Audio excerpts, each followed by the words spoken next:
आणि जर वाघबाईचं म्हणणं खरं असेल तर भाजपा खोटारडी आहे, भाजपाने केस रिओपन करावी, भाजपा फार सत्याची वादी असेल तर भाजपामध्ये हिंमत असेल तर त्यांनी ती केस रिओपन केली पाहिजे. भाजपने कोणत्या आधारावर घेतलंय? त्या क्लीन चिटच्या आधारावर जी निवृत्त न्यायाधीशांच्या समितीने दिलेली आहे त्याच्यावर.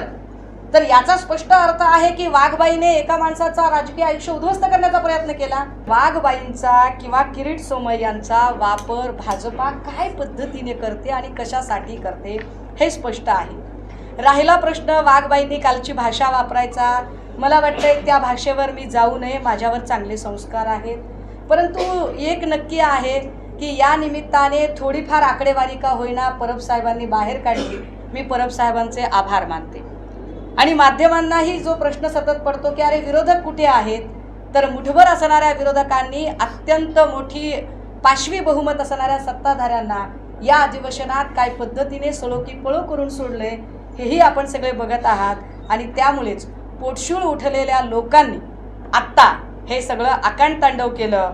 वाघबाईंनी जो आकडा सांगितला तो त्यांच्या कार्यकर्तृत्वाचा एकूण आलेख बघितला असता हा आकडा थोडा कमी आहे, कारण लोक अत्यंत कौतुकाने आकडेवारी जास्त देतात, याचंही कृपया त्यांना भान असावं. निवृत्त न्यायाधीशांची जी कमिटी होती त्या कमिटीने जो रिपोर्ट दिला होता त्या रिपोर्टमध्ये निर्दोष आहेत असं सांगितलं होतं. ते निर्दोष आहेत असं निवृत्त न्यायाधीश कमिटीने सांगितल्यानंतर सुद्धा उद्धव साहेबांनी तो राजीनामा घेतला होता. आता जर उद्धव साहेबांनी तो राजीनामा घेतला तर भाजपने पुन्हा त्यांना सत्तेमध्ये का सामावून घेतलं? आणि जर वाघबाईचं म्हणणं खरं असेल तर भाजपा खोटारडी आहे, भाजपाने केस रिओपन करावी, भाजपा फार सत्याची वादी असेल तर भाजपामध्ये हिंमत असेल तर त्यांनी ती केस रिओपन केली पाहिजे. काल पुन्हा एकदा या मायमाऊलीचं नाव घेण्याचा प्रयत्न भाजपने यासाठी केला कारण भाजपने या कबरीच्या निमित्ताने जे काही राजकारण करण्याचा प्रयत्न केला, नागपूरमधली दंगल त्यांच्या अंगाशी आलेली आहे. ती दंगल अंगाशी आल्यामुळे त्यांनी हा थैथयाट केला. पण हो सॉरी परंतु ती दंगल अंगाशी आल्यावर थैथयाट करताना सुद्धा एक क्लास असतो, तो क्लास भाजपचे लोक विसरून गेले. रंगूनमधला म्यानमारचा फोटो आहे आणि हा औरंगजेबाच्या वंशजांचा आहे. याच्या संबंधाने तुम्हाला विकिपीडिया आणि सर्वत्र माहिती उपलब्ध होईल, जिथे मोदीजी स्वतः मजारीवर फुलं चढवत आहेत. तुम्हाला सॉफ्ट कॉपी पाहिजे असेल तर हे पण देते. लाडक्या बहिणीच्या संदर्भात 2100 रुपये दिले जाणार असं सतत सांगितलं होतं, पण ते तुम्हाला म्हणतात तशी आर्थिक परिस्थिती नाही, योग्य परिस्थिती आली तशी घोषणा करा. बघा, मी आत्ताही म्हटलं की सरकार 100 दिवसाच्या कामगिरीत प्रचंड बॅकफूटवर गेलेलं आहे. लाडकी बहीण योजनेच्या निमित्ताने जे पैसे सरकारला द्यायचे आहेत त्याला पैसे नसल्यामुळे आनंदाचा शिधा, शिवभोजन थाळी यासारख्या योजना तर बंद कराव्या लागत आहेतच आहेत. पण सगळ्यात महत्त्वाचं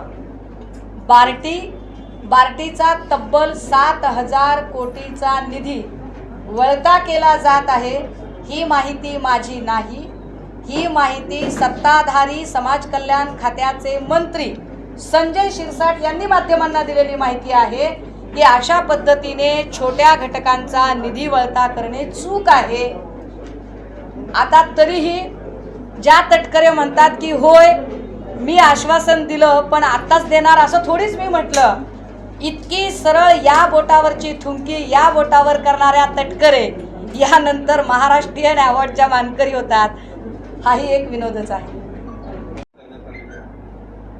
माझ्यापर्यंत ही माहिती आलेली नाही, कारण मी आत्ता आपल्यासमोर मघापर्यंत तरी माझ्याकडे ही कुठलीही माहिती नव्हती. मी माहिती घेऊन निश्चित त्याची उत्तर देईन. ओके,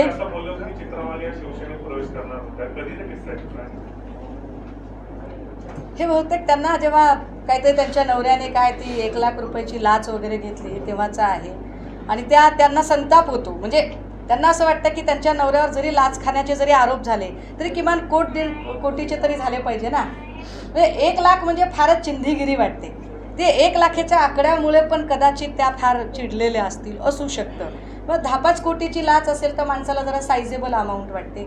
1 लाख म्हणजे मला वाटते वाघबाईंच्यासाठी एकदमच चिंदीगिरी वाटली असेल.